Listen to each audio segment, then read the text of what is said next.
বৃহস্পতিবার সদর মহকুমা প্রশাসনের উদ্যোগে রাজধানীর মোটর স্ট্যান্ড ও অন্যান্য স্থানে মাস্ক এনফোর্সমেন্ট কর্মসূচি গৃহীত হয়।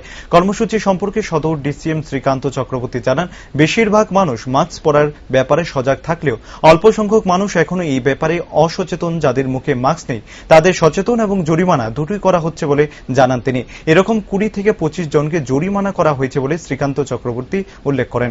করোনা সংক্রমণ থেকে মানুষকে রক্ষা করার জন্যই এই মাস্ক এনফোর্সমেন্ট কর্মসূচি গ্রহণ করা হয়েছে। উল্লেখ্য, রাজ্যে করোনা সংক্রমণ একেবারে নিম্নমুখী হওয়ার কোনো লক্ষণ আপাতত দেখা যাচ্ছে না, তাই স্বাস্থ্যবিধির উপরই জোর দিচ্ছে প্রশাসন। মহকুমা প্রশাসনের উদ্যোগে আমরা এখানে মাস্ক এনফোর্সমেন্টে এসেছি। তো বেশিরভাগ মানুষকে আমরা সতর্ক দেখছি, সবাই মাস্ক পরছে। তার মধ্যে অল্প সংখ্যক একটা শ্রেণী আছে যারা এখনো মাস্ক পরছে না। ওদেরকে আমরা সচেতন এবং ফাইন দুইটাই করছি। এখন পর্যন্ত আমরা 20-25 জনের মতো লোককে জরিমানা করেছি। একজাক্ট ফিগারটা দেখতে হবে, এবারে যে আমরা 20-25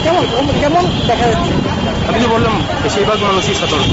অল্প একটা শ্রেণী আছে যেটা আমরা সবসময় দেখি, ওদেরকে আমরা সতর্ক করছি, বোঝাচ্ছি কেন মাস্ক পরাটা দরকার।